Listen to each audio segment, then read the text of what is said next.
నమస్తే, welcome to Andhraprabha. నేను తేజస్వి. ఏపీలో గెలుపు కోసం అధికార పార్టీ వైసీపీ వ్యూహాత్మకంగా వ్యవహరిస్తోంది.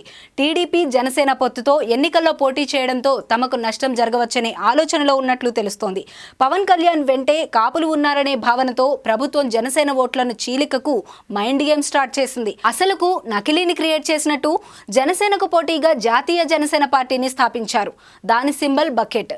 ఇది గాజు గ్లాసు మాదిరిగా ఉండటంతో ఓటర్లు కన్ఫ్యూజ్ అవుతారనే నమ్మకంతో ఉంది. ఇటీవల తెలంగాణలో జరిగిన అసెంబ్లీ ఎన్నికల్లో కూకట్పల్లిలో జాతీయ జనసేనకు 800 ఓట్లు పోలయ్యాయి. రాబోయే ఏపీ ఎన్నికల్లోనూ అభ్యర్థులను బరిలోకి దింపే అవకాశం ఉన్నట్లు తెలుస్తోంది. ఇలా చేయడంతో పవన్ అభిమానులను కన్ఫ్యూజ్ చేయడమే వైసీపీ ప్లాన్. ఈవీఎంలలో గాజు, బకెట్ సింబల్స్ సేమ్ గా కనిపించడంతో ఓటర్లు తికమక పడతారని, అది తమకు చాలా యూజ్ అవుతుందని భావిస్తున్నారు. జనసేన ఓట్లను చీల్చేందుకు జాతీయ జనసేనను రంగంలోకి దింపుతున్నట్లు సమాచారం. పవన్ కళ్యాణ్ పార్టీని దెబ్బ కొట్టేందుకు సామధాన దండోపాయాలను అన్వేషిస్తోంది. అందుకు అక్రమ మార్గాలను వెతుకుతోంది. మొన్నటి వరకు పవన్ పేరుతో ఫేక్ యాడ్స్, లేఖలను సోషల్ మీడియాలో రిలీజ్ చేశారు. టీడీపీ జనసేన పొత్తు ఖరారు కావడంతో ఈ ఫేక్ వక్ర యుద్ధం స్పీడ్ అందుకుంది. జనసేన అభిమానులను అయోమయానికి గురి చేయడం, కులాల మధ్య చిచ్చు పెట్టడం, పవన్ కళ్యాణే సీఎం అంటూ సోషల్ మీడియాలో ట్రోల్స్ చేస్తున్నారు.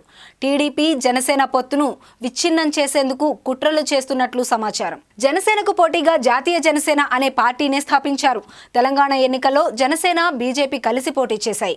గాజు గ్లాసు పార్టీ మొత్తం 8 నియోజకవర్గాల్లో పోటీ చేసింది. కూకట్పల్లి నుంచి జాతీయ జనసేన పార్టీ అభ్యర్థిని బరిలోకి దింపింది. జనసేన సింబల్ గాజు గ్లాసు, జాతీయ జనసేన గుర్తు బకెట్. ఈవీఎంపై ముద్రించిన బ్యాలెట్పై ఈ 2 గుర్తులు ఒకేలా ఉంటాయి. కూకట్పల్లిలో బకెట్కు పడ్డ 800 ఓట్లలో ఎక్కువ శాతం గ్లాస్కు పడాల్సినవే. ఇదే వ్యూహాన్ని ఏపీలో కూడా అమలు చేయబోతున్నారు. జాతీయ జనసేన పార్టీ ఏపీలో కూడా పోటీ చేసేలా ప్రణాళికలు సిద్ధం చేశారు. బకెట్తో కనీసం 2 నుంచి 3 వేల ఓట్లు చీల్చినా తమకు లబ్ధి చేకూరుతుందని వైసీపీ భావిస్తున్నట్లు సమాచారం. ఇక జాతీయ జనసేన పార్టీ అధ్యక్షుడి పేరు కూడా కె పవన్ కళ్యాణ్ కావడం ప్రాధాన్యతను సంతరించుకుంది. వైసీపీ ఎన్ని ఎత్తులు వేసినా కాపు ఓటు బ్యాంక్ జనసేన వైపే. దీంతో ఆ సామాజిక వర్గానికి వ్యతిరేకంగా ఇతర కులాల వారిని రెచ్చగొట్టి చిచ్చు పెట్టే ప్రయత్నాలు జరుగుతున్నాయి. ముఖ్యంగా గోదావరి జిల్లాలో ఇలాంటి ప్రయోగాలను అమలు చేస్తున్నారు. ఈ ఎన్నికల్లో వైసీపీ ఓటమే ధ్యేయంగా కొన్ని కులాలు కంకణం కట్టుకున్నాయి.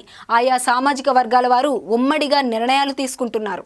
కాపుల ఓట్లను చీల్చి పవన్ అభిమానుల్లో గందరగోళం సృష్టించేందుకు పలువురు నేతలు కుయుక్తులు పన్నుతున్నారు.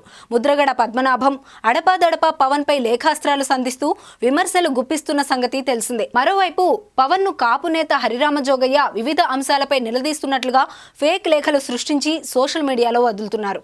ఎన్నికలు సమీపించే కొద్దీ మరికొందరు కాపు నాయకులను తెర మీదకి తెస్తారని సమాచారం. వైసీపీ ఎత్తుగడలపై జన సైనికులు ఇప్పటికే అప్రమత్తమయ్యారు. వైసీపీ ఫేక్ యుద్ధాన్ని ధీటుగా ఎదుర్కొంటున్నారు.